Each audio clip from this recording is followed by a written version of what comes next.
For our final session of the day, we will explore the cultural and moral pillars of our society.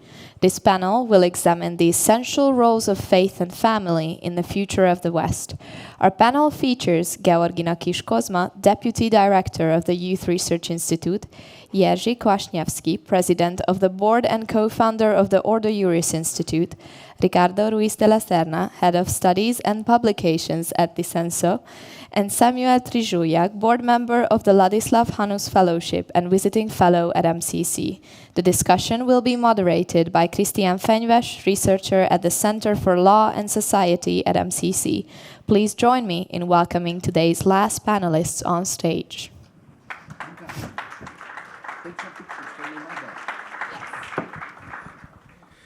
Ladies and gentlemen, it's my privilege to welcome you all to our panel discussion titled Reclaiming Our Civilization, Faith and Family as the Foundations of the West's Future. Over the next 90 minutes, we aim to explore and reflect on the forces that have shaped Western civilization, its shared Christian heritage, and the family as the foundational cornerstone of Western society, and consider whether a true renewal of Europe depends on the revitalization of faith and the restoration of the family. We thank our distinguished speakers for accepting our invitation. And before we begin, I would like to draw your attention to the opportunity to submit your questions for the Q&A via Slido using either the QR code or the event code provided. And allow me to share a personal note as well. It's a special honor for me to moderate this panel about faith and family, especially because 4 days ago my wife and I welcomed our first baby, our newborn child, Emma. That's beautiful.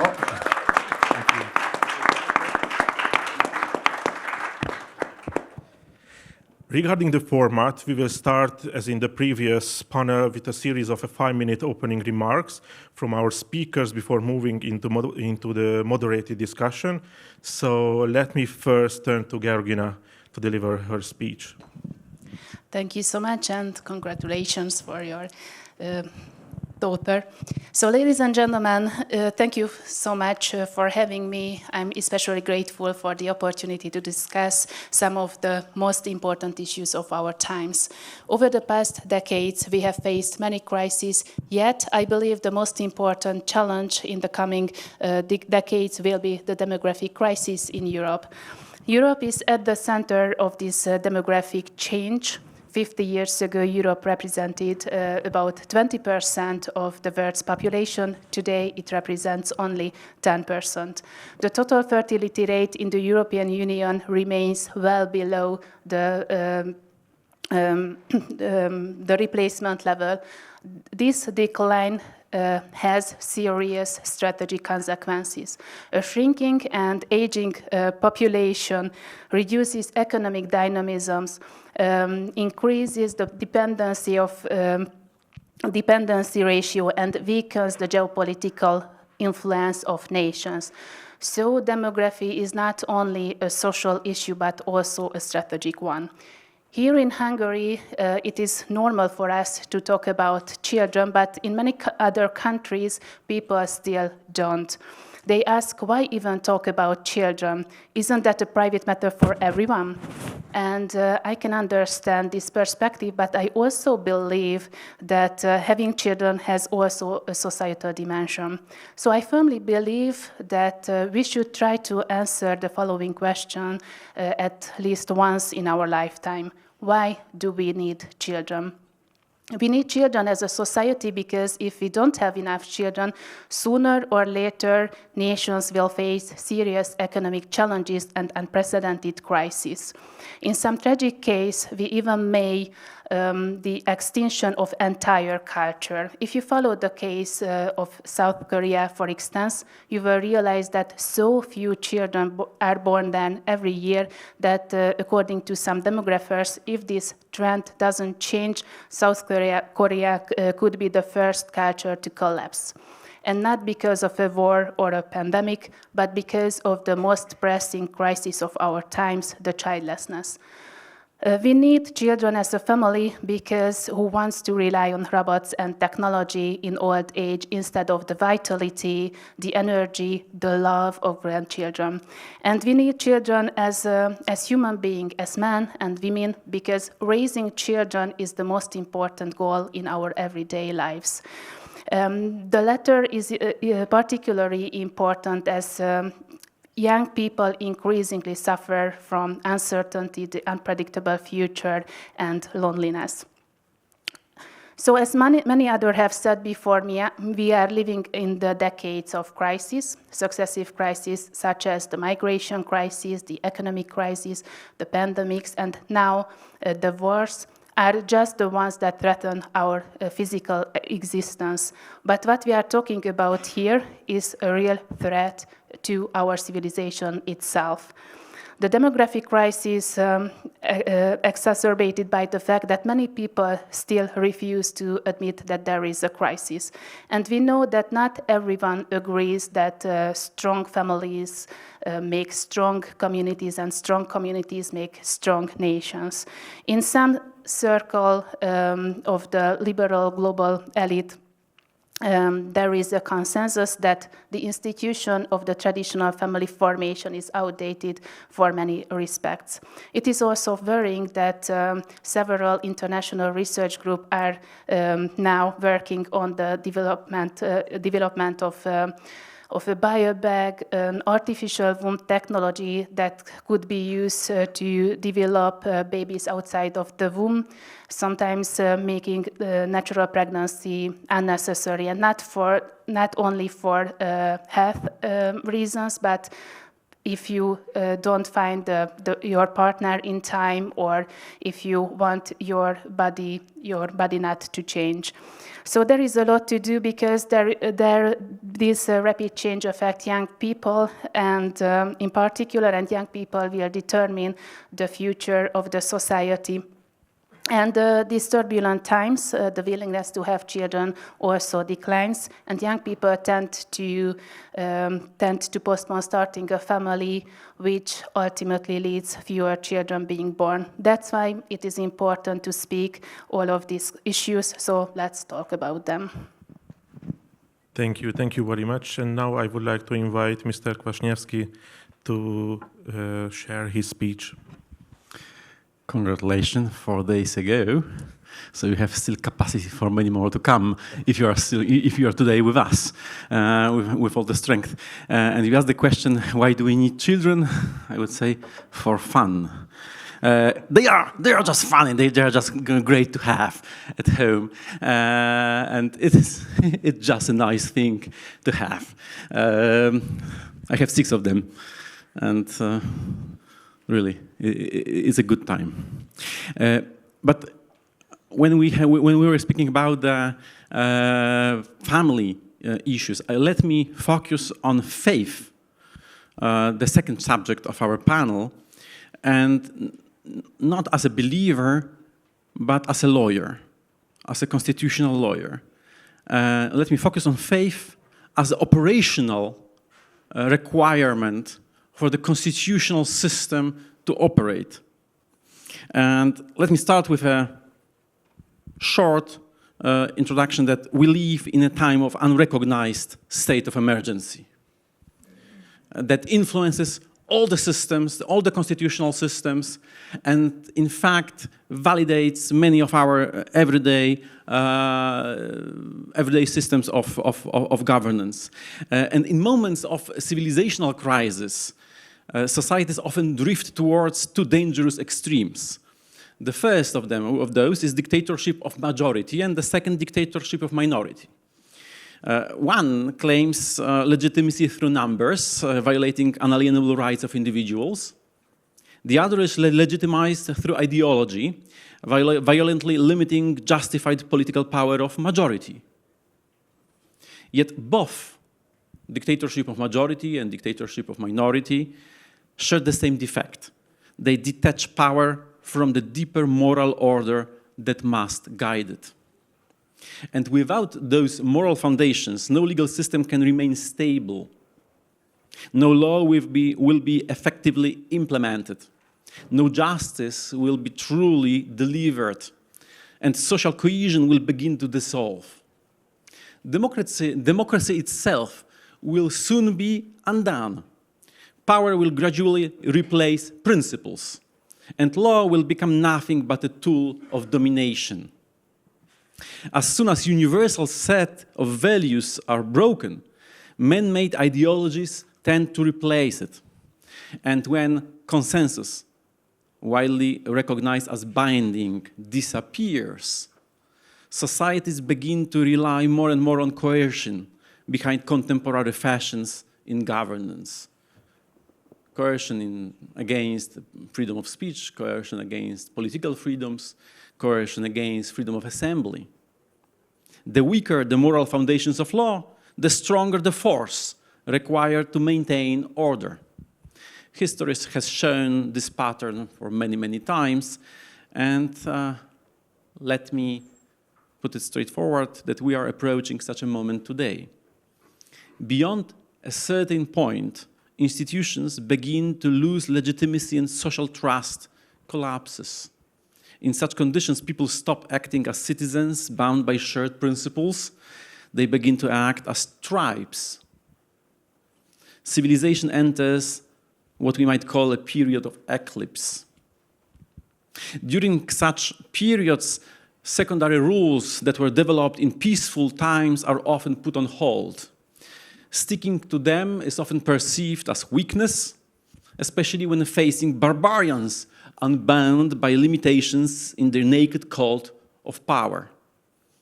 And this is the time when civilization, that only it says civilization that will understand inevitability of wise invoking of strength, while upkeeping the values of basic code of Western culture, only this civilization will survive.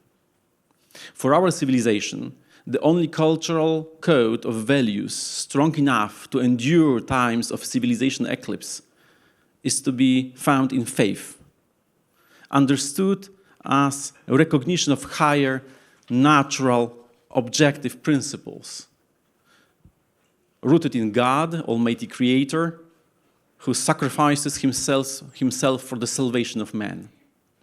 Faith unifies the strength of independent principles, individual human dignity, common good, sets of precise standards for temporal power and all man-made law. Faith has long provided the moral foundations upon which our legal tradition rests. The faith reminds us that human dignity does not come from the state, it precedes the state. The faith teaches us that justice exists independently of political power. Authority itself must remain subject to moral limits. These ideas shape the foundations of our legal culture and legal order. The protection of life, the protection of the family, the protection of property, freedom of faith and conscience, the preservation of political liberty itself. These are not merely political preferences. They are structural pillars of Christian society. Today, the responsibility for protection these foundations rests heavily on lawyers, scholars, politicians, and all civic leaders who must avoid two dangerous temptations in this period of eclipse. On one side lies the illusion that societies can survive without faith and moral foundations, that freedom can exist without truth and law without principles and values. On the other side lies the temptation of authoritarian solutions that promise order but ultimately destroy liberty. Between these extremes lies a narrow but essential path, a Christian order grounded in enduring moral foundations. Faith itself does not weaken democracy. Properly understood, it strengthens it. It reminds both rulers and citizens that power is limited, that justice transcends politics, that every human being possesses dignity that no authority may violate. If we remain faithful to these foundations, our societies will not fall into the dictatorship of the majority or the tyranny of ideological minority, and will be able to implement strength to counter contemporary risks and dangers. Instead, we can achieve something far stronger, a true victory of rule of law, of peace, and of freedom. Thank you. Thank you very much. And let me now turn to Mr. Della Serna for his opening remarks.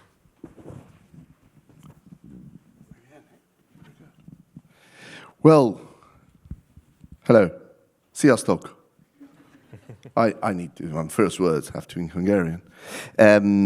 First, I want to invite everyone here to apply for internships at the Senso Foundation in Madrid. I think that Panka Kirai, who's our host today, might tell you that I think it was a good experience, was it? It was a good experience. So please feel free to apply and join us in Madrid, in the most western side of the Western civilization with our neighbors, the Portuguese.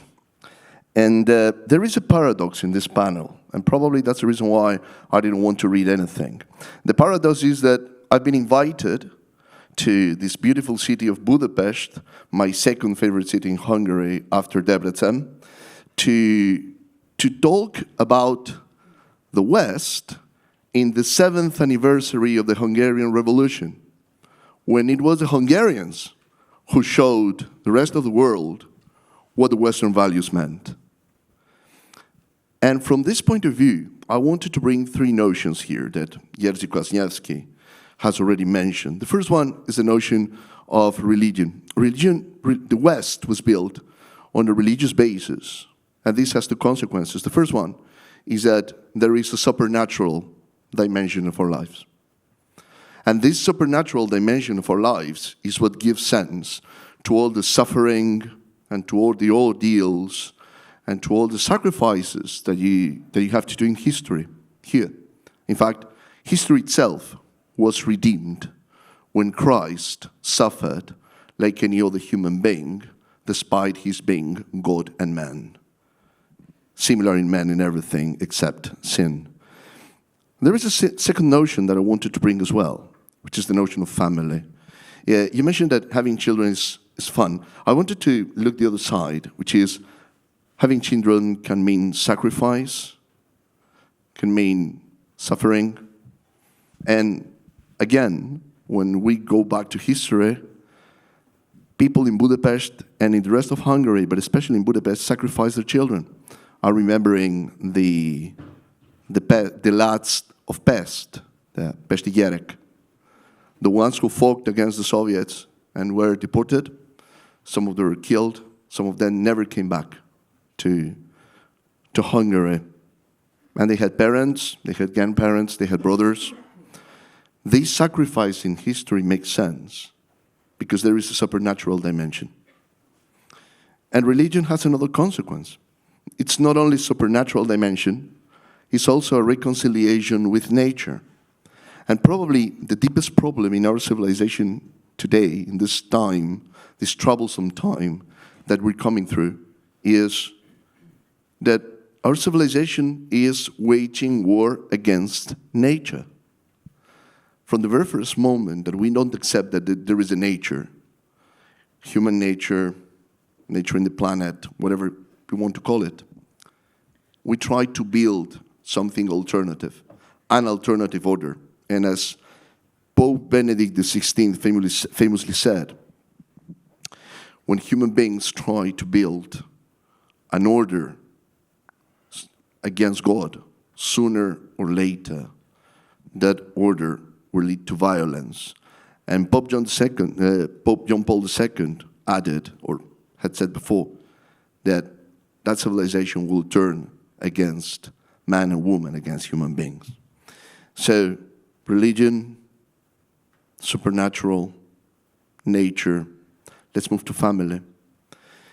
Family provides a memory, provides roots, but it also provides something else that I think that we really miss in our civilization. It provides love.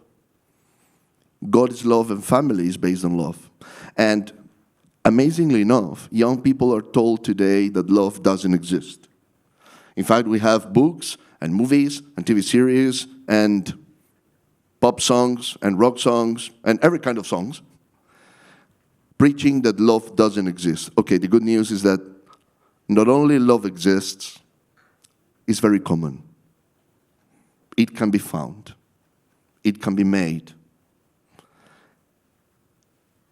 And I would like to end by remembering that a nation is also built not just in the common experience that we live day by day.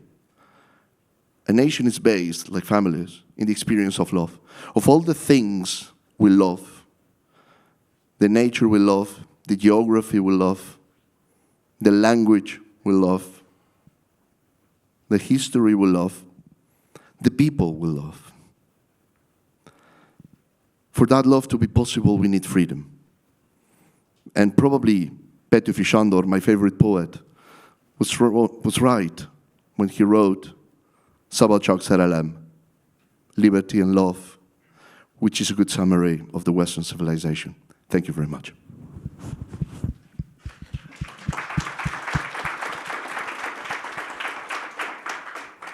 Thank you. And finally, I would like to give the floor to Mr. Trizujek.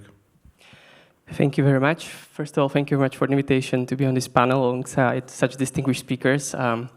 I don't have a child yet, but I recently got engaged and hopefully will get married this summer, so that's my qualification to speak about family matters. But anyway, since the time is short and the questions that we are asking in this panel are rather large, I will try to limit my initial remarks to three thoughts. From my perspective as a historian, as somebody who is involved a lot with youth work from a Catholic perspective in Slovakia, and also somebody who is very much interested in fond of theology and philosophy. So my first remark is this. It's an attempt to diagnose our current cultural condition. And this is a remark that comes from a student in a political philosophy class, in the evening classes program run by something called the Ladislav Hannes Fellowship, which is a grassroots association of Catholic students in Slovakia that I helped to run. After a lengthy discussion of various theories of social contract, from John Stuart Mill to John Rawls, one student, it was a girl, towards the end of a class, dryly remarked, "I think we've all been raised in the womb water of liberalism." I apologize to the native English speakers here. Womb water is my literal Slovak to English translation of what in proper English is called the amniotic fluid, the fluid that surrounds the baby in the womb of the mother during a pregnancy. But linguistic concerns aside, what I think this phrase beautifully captures is that liberal assumptions often cloud the thinking even of Christians nowadays. Arguably what all leading liberal theorists, some of the social contract philosophers that I, for example, mentioned, arguably what all of them share is a view of the human person and human institutions wherein what is morally good is not set in terms of objective moral standards, but in terms of consenting individual wills. And if we believe this, if we believe in these terms, none of the institutions that we were born into or that lay strong obligations to us, institutions like the family, the church, or the nation, none of them really appear very attractive. And I think that's the situation in which our contemporaries find ourselves and that we are tempted to as well. I think liberalism tends to discourage strong evangelization efforts in the public square on the side of Christians. It also discourages people from attempting to reform unjust laws in some of the areas of human dignity in questions such as abortion or maybe with regard to marriage. I would say that liberalism often clouds our national histories as well, automatically treating national allegiance as a vice and overlooking the importance that Christian churches have had in the past. And I would say, perhaps controversially, but I think it might be the case, it often also clouds the decisions of young people with regard to family, delaying the decision to get married, influencing also decisions how big a family one wants to have and when to have it. I think perhaps this audience doesn't need much convincing, but I guess this picture of liberalism as a womb water, something that nourishes us without us realizing, and perhaps has long-term effects on us, I think it's a useful place to start these discussions about faith and family in the West today. My second remark concerns one place which I find very interesting and attractive, and which I think considers an interesting example of a successful counterculture against the tides, the waters of liberalism. And I briefly want to speak about American Catholicism, with which I engage as a researcher now as well. I think despite many odds, for example, the United States being originally a Protestant country and the recent history of many scandals of the Catholics in the country, American Catholics are able to play a critical role in contemporary American society. and I think internationally increasingly too. The new Pope, you may have noticed, is an American as well. Let me just offer a few sort of more tangible examples of this. For example, the pro-life movement in the United States, in which Catholics play a key role, celebrated a generational win in the overthrow of the Roe v. Wade Supreme Court decision, something which seems rather unthinkable as a major victory in the European context, where recent developments in countries like France, where abortion has been constitutionally enshrined, for example, seem to go in the opposite direction. In the area of evangelization, arguably something that all Christians are very much called to, and if we look at the media scene, there's a lot of exciting developments in the US as well. For example, arguably the most popular Catholic podcast in the world, the American-based show called Pints of Aquinas, it has grown so large and relevant that it was recently invited to join the famous news company called Daily Wire, run by Ben Shapiro. And I think this symbolizes, interestingly, how content which is Catholic or Christian through and through increasingly is able to become mainstream and attractive to larger audiences in the United States. If we think about startups in Silicon Valley, a group of young Catholics, converts or reverts to the faith, starting several years ago in their mid-20s, they managed to build a very interesting app, which has turned out to be the #1 prayer and meditation app in the world. It's called Hello, and it has repeatedly topped the App Store where people download various apps, overtaking even apps like ChatGPT and other AI devices. Most recently, for example, in the daily count on a few weeks ago at the start of Lent on Ash Wednesday. In total, this app has had more than 27 million downloads, and it's helping people around the world to pray. What I think these examples and others are showing is examples of faith-based initiatives. These are cutting-edge examples of faith-based initiatives, which are not ashamed of their inspiration in the faith, in the Christian faith, but which also engage state-of-the-art command of technology, of law, and other areas of expertise. And thanks to that, they are able to resonate very widely. And that's perhaps something that we can take inspiration from also here in Europe. And finally, my third remark concerns, it's an attempt to formulate a hypothesis for this vitality of American Catholicism, but also Catholicism and Christianity, I would say, to some extent here in Central Europe, where notably it's stronger than elsewhere. And if I were to draw a brief genealogy of this vitality, as a hypothesis, I would say that it boils down to the reception and right interest in the thought of somebody called Thomas Aquinas, a medieval philosopher, and the revival of his thought in modern era, especially the aspect of his thought called the tradition of natural law. And contrary to the liberal tradition's focus on constant and will, this tradition says that good life rests on pursuing things which are worth in themselves, like marriage, friendship, religion, or knowledge, while balancing the pursuit of these goods with virtues like justice. I think both in America and in Central Europe, in large part thanks to the long and influential pontificate of Pope John Paul II, who was already mentioned, I think there is a renewed and strong interest here, stronger than elsewhere in the West. And at least on the Catholic side of things, to which I can best speak to, I think it contributes to a greater extent of Christian activism in the public square in places like Slovakia or Poland. I think it helps to account for some exciting developments also in this regard in this region, like the recent major constitutional amendment in Slovakia, which constitutionally enshrined a number of important conservative principles, such as sovereignty and matters of national identity, life and human dignity, or, for example, a ban of surrogacy, which has been the result, this amendment, of intensive grassroots work, also on the side of our fellowship, many other actors, and the leading political parties.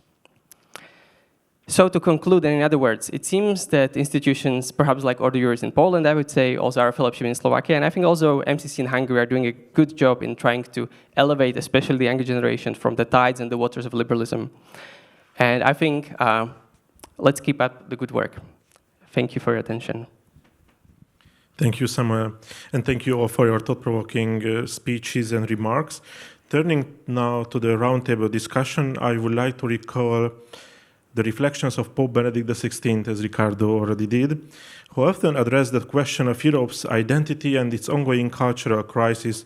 He warned of what he called the dictatorship of relativism and examined the long-term consequences of the rise of a secular culture that increasingly distances itself from its Christian roots. And also, Mr. Salai also recorded the image of a cut flower in the vase lacking roots. As he once observed, Pope Benedict XVI, in Europe, a culture has developed that constitutes the absolutely most radical contradiction not only of Christianity, but of the religious and moral traditions of humanity, end of quote. With this in mind, let me begin our discussion with the following questions. What do you see as the true essential foundation of Judeo-Christian civilization? If Europe were to lose its connection to its moral and spiritual core, what would remain of its identity? And to what extent can Christian values contribute to the genuine renewal? May I give the floor first to Georgina? Thank you so much. I'm a social scientist, so I will approach all of these questions from this particular perspective. In my view, Christianity is more than just a religion in Europe. It provides values that shape our societies. It influences legal system, the political thought, our understanding of the family, and even how we connect in community. And if this shared moral system falls apart, we can see three phenomena emerge: social atomization, demographic decline, and political polarization. And I believe that Europe stands at the threshold of a historic paradigm shift, which means that several principles we used to believe in are now being questioned all the time. And in the last couple of decades, profound social changes have occurred, which simply compel us to focus on the foundations of the society. What does the family mean today? What does community mean? What does nation mean? And I also think that one of the fundamental problems is that we believe more in the might of technology than in God or in humanity itself. What does it mean? It means that we try to solve serious social consequences of the disappearance of Europe's core values through technological development. For instance, several international research shows that young people suffer greatly from loneliness, which is basically a social, very serious consequences of the weakening of our communities, such as the family, the Christian communities, or nation. And the issue of so several research also shows that, or estimates show that more than 14 million young people were struggling with mental health problem in 2019, and another important OECD report revealed that in 2022, half of young people in Europe reported that they hadn't received adequate health care programs and help. And the UNICEF also highlighted that young people reported higher level of loneliness than the older generations. So the key question is what we actually do about this. And social support is the most effective coping mechanism. We know that the sense of belonging, the sense of being a part of a community is essential for maintaining physical and mental health for young people. And it is no coincidence that social support is the third level of the Maslow's hierarchy of need. So if young people use social media, artificial intelligence, or other communication technologies as a tool, it's fine. But it is very important to underline that they cannot replace the real communities, the real friendships. They cannot replace real conversations where we give someone our full attention. So if we want to solve our social problems, we need to strengthen our communities, such as the family, the Christian communities, or the nation, rather than using technology. Thank you. And what's your perspective on that, Jerzy? For more than 200 years, we are trying to cut off our nations and communities from those life-giving roots of the identity and faith. And probably it is just now that we are realizing that something went wrong. that we are too far away from the human nature and too far away from the secure national identities and secure national communities that are not providing us with this safety that is needed, with this network of identity, and with this background of safety that should be provided by the community. And we should think about faith and identity as part of operational background of our society, also as part of operational background of the legal systems and the constitutional systems and the legal arrangements that work and that arrange and organize our communities. Let me bring this example of originalism in American constitutionalism. After years of the living constitution doctrine of United States, after years of arbitrary decision-making of justices of the Supreme Court of United States, the originalism was growing since 70s and 80s, up to the moment that even Justice Kagan, when she was nominated by Barack Obama, told famously, "We are all originalists." What does originalism mean in the constitutional science? That what is most important to give interpretation, while giving interpretation to the Constitution, is the original meaning of the Constitution. And while the American constitutionalists are going back 200 years, 250 years, to the beginning of the United States and to the founding fathers, we have the privilege that we may go back by 1,000 years. We may go back to the roots of the societies and to the roots of the nations that are down there in the roots of Christianity on our lands. In Hungary, in Poland, it is more than 1,000 years. In different parts of Europe, it's 2,000 years. And this identity, this Christian identity, should be implemented just as originalism to the legal systems today. Because our contemporary constitutions, in Poland we have a constitution of 1997, those are not the only sources of our legal framework of life. Those are just the most recent fruits of our national identity and the nature of our nations. The community is much more important and the identity is much more important than the contemporary constitutional arrangements. So when we speak of faith, when we speak of identity, when we speak of history, just like in originalism, those arrangements should take part in interpretation of our contemporary framework of society, of legal systems, of constitutional systems. Just imagine, if there's a case in Hungarian Constitutional Court, in the Karlsruhe Tribunal in Germany or anywhere else, with the question on freedom of speech. And the justices will not give an answer to the question based on the contemporary constitutional arrangement, but they will go back to the Middle Ages, they will go back to the national identity, to the roots of the civilizational framework that gave birth to the constitutional system. And they will be asked the question on the boundaries of freedom of speech. What will be the answer? The freedom of speech should serve the common good. And the freedom of speech should be protected whenever it is implemented in order to provide political freedoms. The same with political activity of different communities, the same with property, the same with life, the same with protection of family.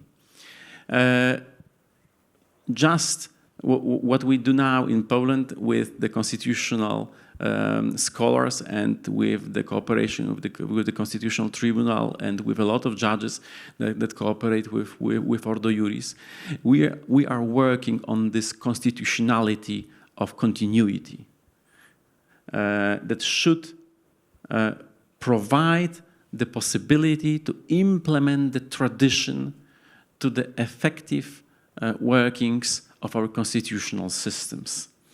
The first presentation of this idea had taken place a year ago in the Constitutional Tribunal during a conference. but it is something that we should think about, especially in those countries that has this long, centuries-long tradition of their politics, centuries-long tradition of constitutional systems. Thank you. Let me offer another angle for our discussion. Secularization has reshaped Western societies for generations. Do you see as neutral development, as an inevitable one, or as a civilizational rupture? What has been the long-term effect of secularization on the cultural and moral coherence of the West? Can you share your thoughts on that, Mr. De La Serna? How many hours do I have? 30 minutes. Okay. I'll try to do my best.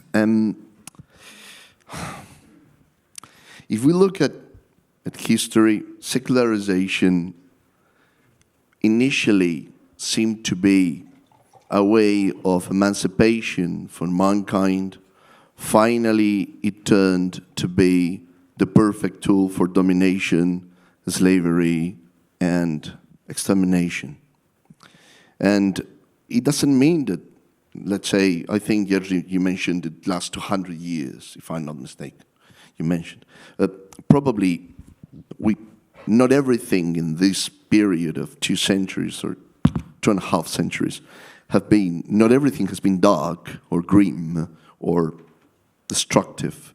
But the final balance, as famously Victor Serge, the famous agent of the Comintern, wrote, the balance is an unsurmountable number of death. If we pay attention to the disasters of the 19th and the 20th century, the revolutions, the wars, I don't need to remember again the Hungarian Revolution and the consequences on the Hungarian people of fighting for liberty against the Soviets. Probably the balance will be rather negative from that point of view.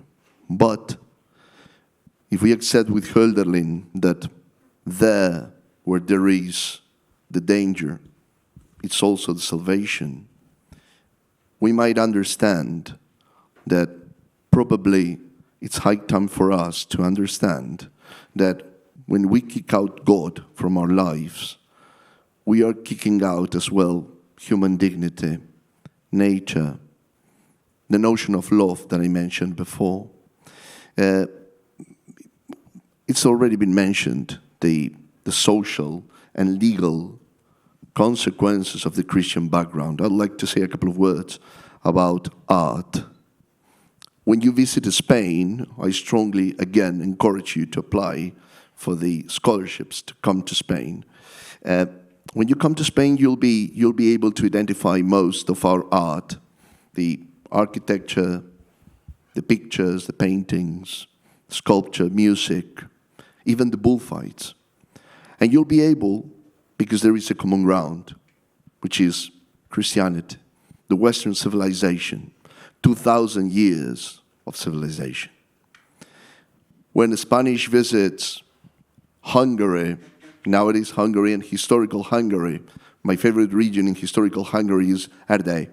When you visit the last station of Gothic art in Europe, far to the east, which is, of course, the Black Church of Brasov, how is it possible that the Spanish can understand that art? Okay, it's possible because Christianity is there. And even if you go eastwards and you go to the Orthodox world, you can understand because Christianity is there. Why do we find it so difficult to understand contemporary art? Because God is not there. Because there is nothing supernatural. Because there is something unnatural there. And probably the tragedy of our time is that we are finding it very difficult to understand that for more than 2.5 centuries, this process of secularization has derooted not only God, but also human dignity, love, sacrifice, everything that you need to build a nation, everything that you need, something that you share with other people, that you love with other people, that you're ready to fight for with other people. Everything that the Hungarians fought for 70 years ago. I was remembering, when you were talking, I was remembering the liberation, that marvelous day of the liberation of Cardinal Mindszenty, when the revolutionaries went and liberated him. there is something that says the true heart of the West there, which is that we are not renouncing, we are not quitting. We know what the Soviets tried to do, we know what the communists tried to do. They tried, well, in the case of Minsanti, he was tortured, of course, but they tried to destroy his reputation. They tried to destroy his memory. We are not conceding, we are not quitting. And there is a very Western attitude there, the attitude of resistance, of not abandoning history, of redeeming history like Christ did. Thank you. Samuel, as a historian, how do you see this question, especially if you recall your namesake, Samuel Huntington, and the clash of civilizations? Thank you. I will just dwell a little bit on the theme of secularization, which I think is very interesting. As a historian, I often think about, so from a Christian perspective, was it better to live in the medieval times when everybody was Christian, or is it better to live nowadays when there are fewer Christians? And I think in some way it may have been better in the medieval times, but I think what is really the most remarkable thing about Christianity is that it is very fresh and very lively in each and every age. Some of you may know this book by Patrick Deneen, Why Liberalism Failed, where he sort of explains why liberalism is arguably collapsing nowadays. And he starts with an image precisely of sort of medieval times. And he says that the end of Christendom, this is the image from the start of the book, the end of Christendom was when the sort of high ideals of the medieval knights, the ones who were supposed to protect the poor, and fight the wars, when they turned into the villains and they started doing the plundering in the various regions of Europe and so forth. And when people realized basically that this high ideal is being compromised and the projections, the promises of this class of knights are not really being fulfilled. And in this initial page, he says that that's sort of when the idea of Christendom started falling apart. And I think so it is with many other regimes. So it was with communism, it started breaking down. It has had a long appeal in this part of the world, in this part of Europe. But eventually it did start to crumble because people saw the very distinct sort of nature between how fallible the system in the end is and how the ideals don't really match the reality. And I think, on the other hand, what is sort of unique about Christianity is that it has a view of the human condition as both being invited to very high ideals, but it's also very realistic about our sinful nature, the fact that we strive for very high ideals, but often it's actually very hard to live by those. And I think that sort of gives Christianity a very unique credibility, that it sort of offers this realistic evaluation of what it feels like to be a human and to build societies and to build epochs. And I think that's why Christianity is still very relevant, and that's why I think secularization doesn't really bother me that much. I think it's an interesting question also to ponder in the context of the clash of civilizations. I mean, in some way, as a Christian, I would like to take sides maybe with the West, in this sort of growing multipolar world. But I think more properly as a Christian, I think the role of Christians is sort of to show each of the civilizations what is the better part of them. To sort of push the argument for the sake of the argument, if suddenly, there was a big revival of Christianity in China and China became the most Christian country in the world, I would be very happy for that, and maybe I would be happy for there to be more Chinese Christian influence in the world and for there to be, European Christian, secular European culture, ruling the world. But that's, again, very unlikely. I think we should be working with those resources where they are present. And we have heard very beautifully about, the importance of Christian art. I think that the roots, the foundations are strongest still, and the institutions are strong within the West. And that's why those of us who call ourselves Christians, who are inspired by Christian, who try to live Christian lives, have a sort of unique role in reviving this Christian sense of the West itself as we enter this multipolar age. Thank you. China is a good question, but turning back to the Central and Eastern Europe, this part of Europe often appears to retain a stronger attachment to Christianity and national sovereignty than parts of Western Europe, reflecting a distinct civilizational dynamic. So my next question is, could this region play a distinctive role in Europe's renewal? And if so, what would that look like in practice? And now I invite Samuel to start with his reflections. Sure. That's really sort of the job of our generation, of my generation, I think. I've spoken before about how I see, Christianity and Catholicism as a Catholic, particularly in the United States, being very lively. I also have great hopes for what I see here in Central Europe. And that's sort of, that's really the strategy, right? I mean, this is also, when we speak politically, the Americans are withdrawing from Europe politically and perhaps economically, but there is, I think, a very important dimension of cooperation that should continue, and it should be cultural cooperation. So I think, we should be looking at the most exciting evangelization ministries as Christians that are present in Europe. In America, we should be exchanging information. We should be sort of seeing what are the best ways how the spreading of the Christian message works in both of these areas. And I think there should especially be a lot of cooperation at the level of culture across Central European countries. So I think it's sort of interesting to me that, for example, when I was studying at university, I started studying history or philosophy, so I was first given to study English, liberal, and secular writers, when I came to university. And I would actually be much more interested to read, leading Polish thinkers from the middle of the 20th century, or leading Hungarian conservative thinkers from the 19th century. But it doesn't happen as much. I think there's a great deal sort of institutional work that we can do as nations, as countries, as states in Central Europe, in making the intellectual and spiritual resources of our Christian tradition available to each other, and therefore sort of encourage ourselves in taking up this role, which is I think, strongly ahead of us in the coming decades. Thank you. Ricardo, how do you see, and what are your reflections on this? How do you see this from a Western European perspective, especially from Spain, and in light of current political communication? That's an interesting nuance in the light of the current political communication. Okay, how would I start? I'm coming from a country where the socialist prime minister is surrounded by scandals, not only most of his staff, but also part of his family is involved in this kind of almost scandals, constant. I don't know how to describe it. Believe me that it's almost every week we have some news about any new scandal of the government.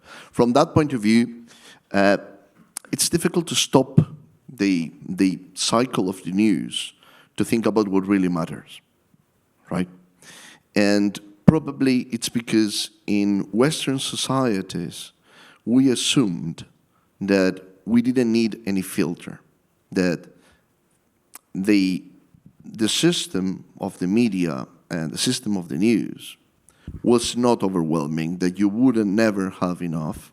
And this is how propaganda and leftism and wokeism and this kind of messages permeated our society.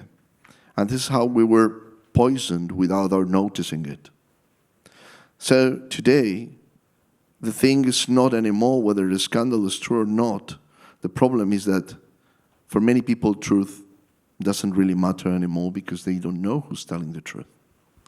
From that perspective, I think that societies in Central and Eastern Europe are more aware of how truth matters, of how basic values matter, and they are somehow, let's say, protected or inoculated against propaganda, manipulation.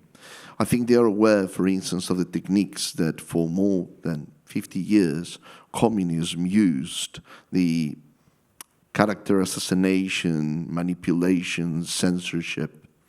From that point of view, Central and Eastern Europe might be a beacon of hope. I think there is something else, which is understanding what has happened in the 20th century, the experience of the communist occupation in some countries, as well the Nazi occupation, as the case of Poland, which was occupied by the Nazis, the Soviet Union for a very long time, and later under the Soviet dominance, the case of Hungary, of course, and of other countries, created in society a sort of resilience against manipulation. The idea that you might not know the truth, but you know that the truth is not coming from the power, it's not coming from the ones controlling the media. Whereas in Western Europe, the process was the opposite. The process was, maybe truth is not so important as having fun, or the truth is not so important as being entertained. And that's part of the problem in Western democracies today.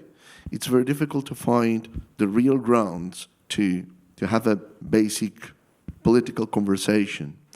part of the effort, not only of the sense of foundation, but of many other organizations, not only in Spain, in Portugal, in Italy, France, in Western countries, is try to bring reason and common sense and nature back to the conversation, and accepting that there are some basic common grounds that every human being will share. For instance, the desire of freedom, for instance, the love for your country, the love for your family, the love for your tradition, for your identity, for your memory. And we never imagined, let's say, in the 60s, that we'll have to be fighting for something so basic as the meaning of the words or the existence of nature. But this is what the conversation is about. And sometimes we need to come to Hungary and to Central Europe and to Eastern Europe to remember how a society based on those basic values still exists. Thank you. Addressing the next area of discussion, the family has long been considered the cornerstone of Western civilization. What are the essential elements of a healthy family structure, and why are they indispensable for social stability, prosperity, and peace? Do you see the current crisis of traditional values and the family as mainly cultural, legal, economic, or spiritual? And let me now turn to Mr. Kwasniewski. For his perspective, why is it important to defend the traditional family structure within the European legal framework? Let me join this question with your previous question on the Central Europe. We have this experience in Ordo Juris with our litigation team where we provide legal assistance in a few hundred cases yearly, in precedent cases, against the child protection services. Child protection services in Poland, but very often child protection services like Jugendamt in Germany, Barneverne, in Norway, Sweden, the Netherlands, and even England. Children are being taken away from the families by the state administration without due reasons given to the parents. And even though the Strasbourg court, that was so often criticized today, already decided in numerous cases against those Scandinavian countries or against Germany, admitting that they do violate protection of family life as protected under the European Convention of Human Rights, those systems do not change. At the same time, in countries like Hungary, Poland, Slovakia, Romania, Bulgaria, there were numerous attempts to implement the Scandinavian system through Norwegian funds, through German grants, and none of those attempts was successful. People here in Central Europe, they do understand still what family autonomy is. They do not understand family autonomy through the lenses of European Convention of Human Rights, though. They understand the family autonomy as a part of natural law. They understand family autonomy as part of natural subsidiarity in the society. And that is hope, because those values are very deeply rooted in the society. Nobody in Hungary will accept an official coming to your home and saying just, we are taking your child away, in next weeks you will receive a paper from the office. And that is how it is done in Norway, without due process and without the decision of the independent court. And people do accept, people do follow. The revolution against the Barneverne system started with Romanians, Polish, and Czechs, not with Norwegian citizens, after 100 years of the system. So this is the hope, that the family values that were somehow protected in this Central Europe environment against the Western liberalism, through the time of the communist domination, and now are not only vaccinated against the communist propaganda, but also we may see where the liberalism leads the family, What are the threats of the liberalism and consumerism against the family? So, yes, there is hope also for family. And there's also hope that we do understand such fundamental notions as subsidiarity. Because when we speak of subsidiarity in the context of European Union, about the competences of Brussels, competences of Commission, I bet many of the Westerners do not understand what subsidiarity is. For many of them, the state is always right. The hope is not within the family, within the community, but the hope is with the government. So it is even easier to rest their hopes with the government in Brussels, because it is a larger government, isn't it? And this is the other way in Central Europe. We do not trust the government. We trust our community, we trust our family, and that's why the subsidiarity here is understood much better than in Brussels. Thank you. Thank you. Georgina, since your research focuses on family policy and youth studies, including the mindset and lifestyle of the younger generation, I would like to direct the next questions to you. When we look at the youngest generation, those growing up in a digital, let's say, post-Christian and highly individualized world, what kind of inheritance are we handing down? And if Christian culture no longer forms the default moral framework, where are young people searching for meaning and values? Thank you for this question. I want to connect a little bit what Ricardo already mentioned, but let me start a bit further back. If you look at the problem map of young people aged 15 to 29 here in Hungary in the past 2 decades, we will see that both the weight and the order of the problems perceived by young people have changed a lot. Concrete, specific problems are taking a backseat to volatile problems, and uncertainty, unpredictable future, and the lack of friends and community are seen as the most pressing problems for them. And there are many theories about the reasons, but most of them point to the fast pace of technological change. We have talked a lot about the rapid development of communication technologies and their negative consequences in the last couple of years. However, I also think that one important consequence is less often mentioned.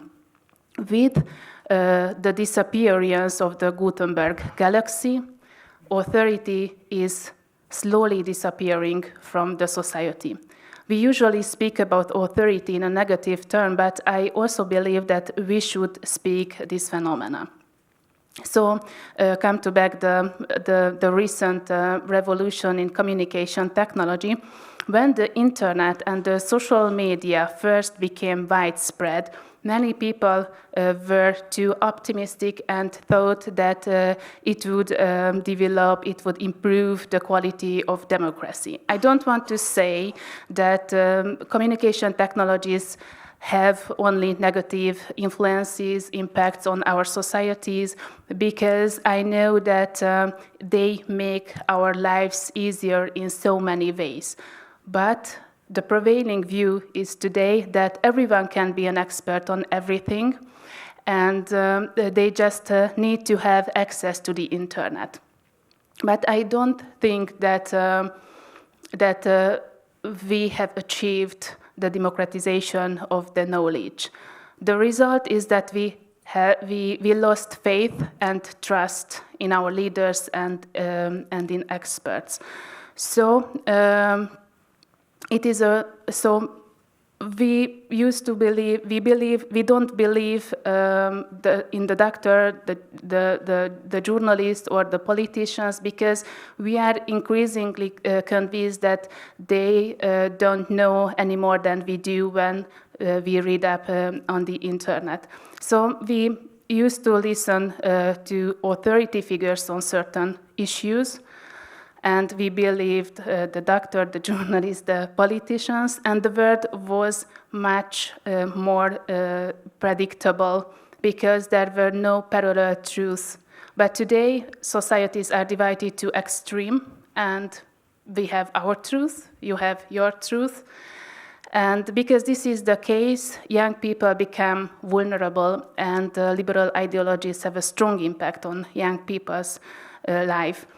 Just let me give you a short example. We conducted an international research among young people living in Hungary and in the United States last year. The aim was to compare the future and family formation plans of young people. And we found out that most of young people, both in Hungary and in the United States, want to start a family at some point in their life. However, a high proportion of young people, especially in the United States, believe that it is important not to have children or not to have more children in order to save the planet. Even though we know today that if we want to save the planet, we need more clean technologies. And if we don't have enough children, we won't have enough talented young people who can develop all of these technologies. So this is why I think that we should talk a lot about traditional values, and we should focus on young people because they will determine the future and the future society. Thank you very much. Before we open the floor to the Q&A, I have one final question for all of you. If we gather again in 20 years, what signs would convince you that Europe has truly begun to reclaim its spiritual and civilizational foundations? Georgina, may I start with you? The short answer is strong families. So I believe that based on our data, I'm optimistic about the future because based on our data, young people desire for a family, and they consider it is a very important value, but a traditional family model must be protected and promoted all the time. So if we support young people to fulfill their dreams, then the future will be very good. So thank you. Thank you. Jerzy? In 20 years, I will believe that Europe has survived if it's followed our guidance from the MCC or the Eurus report on the Great Reset of European Union. So the Europe that will be faithful to the nation states and Europe that would be supportive in a subsidiarity arrangements to smaller communities, not only nations, but up to the family, supportive to the family. I do not like the notion traditional family, because we do have one family. And the notion family is strictly defined by nature itself.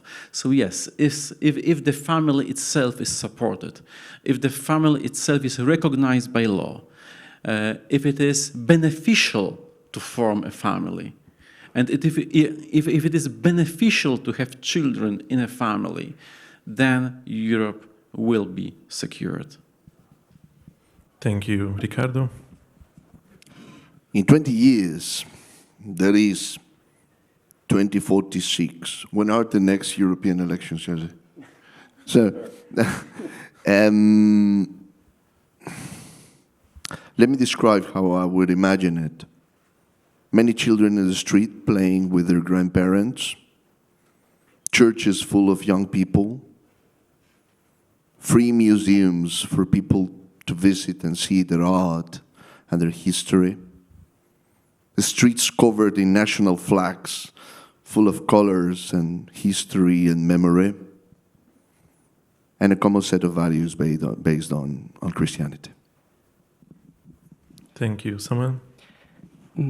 I'll try to be short. I would say if there is a lot of young kids running around in a room like this in a conference, in a conservative conference, probably such a conference will start maybe with a small prayer, and maybe somebody like Jerzy will be the head of the European Commission's Department for the Family.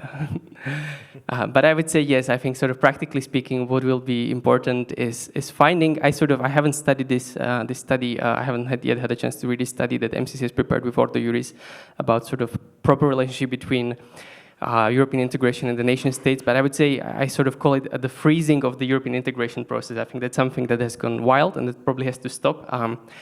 And I think that is going to be a strong and important prerequisite for any of these things that we've been discussing really taking place in the Europe in the next 20 years. Thank you. And we have around 10 minutes for the Q&A. So let me mention 4 or 5 questions and you can choose what to answer. So the first question is, isn't it too easy to brandish slogans defending life, choosing to ignore social and economic issues behind abortion? Pro-birth doesn't mean pro-life. Second question, is there a chance for the truly Christian principles, not just the ones that match with conservatism, to have an actual impact on European or worldwide politics? Third question, what are the key barriers to young people starting families? Are economic or cultural barriers most significant? How does this situation vary across Europe? And the last one, what is your view on the pre-Christian pagan traditions of the peoples of Europe? Do you consider these traditions to be part of European heritage? And we have one specific question for Ricardo. Do you believe that today's feminist movements contribute to the demographic decline by undermining the role of being mother? Who wants to start? I will. I'm in a position to present a case against, let's say, modern families. I think modernity, and especially after World War II, Second World War, opened a war, or waged war against motherhood, against the notion of being a mother, also against fatherhood, by the way. It was not just waging war against the role of a mother, but also against the role of a father. So it was seen as a source of problems, the cause of your failure in your professional career, and it will create loss of anxiety and so on. From that point of view, I think it's not a matter of a personal responsibility or personal guilt, but a failure of our society that accepted that this war that was waged against motherhood and fatherhood, against parenthood, was an emancipation war, when in fact it was a war of slavery, was a war to oppress the human being by depriving them of the experience of being a father and a mother, but also of depriving the person of a family and throwing the person into the hands, or I don't know whether the right word is the hands or the power of the state. But I would like to take also the question about the abortion, because the person who said this is absolutely right from the point of view that life is sacred from the very moment of conception to the last minute of natural death. And it's true that sometimes either we put the blame on the woman who's thrown to abortion out of desperation, out of lack of resources, out of hope, and from that point of view, abortion is a failure of our society, of the national society, because the nation failed that person. That person should have had the support of the nation, right? Support of society, support of the people. But I think that there is something else. Sometimes we tend to think that life is sacred because of babies, and it's absolutely sacred. But life is also sacred when you're an adult, when you're old, when you cannot cope by yourself, you need help. That life is also sacred, life of the poor person, the life of the person, of the handicapped person. That's why the fight against abortion and the fight against euthanasia are so closely connected. Because finally, if the power, if the authority, the state, I don't like, authority is something different, right? But the power of the state can decide when life begins and when life ends, all the rest will fall. Sooner or later, somebody will decide that your life has no value. And coming to the pagan and the pagan question, I think there is a lot to be learned about some aspects of the pagan cultures, for instance, the relationship to nature. In fact, a father of the church wrote a beautiful letter to the young, remembering that learning the pagan Greek and Roman culture might prepare the person for the mysteries of the faith. The question is that Christianity brought something to the pagan cultures that was unique. That was the notion that the world had been created out of love, and that love was so unique, so radical, so absolutely authentic, that was able to make the sacrifice of the Son for the sins of all humanity. A love beyond any measure. That's unique for Christianity. And I think that's what really changed Europe forever. This is the reason why we believe that every life is sacred.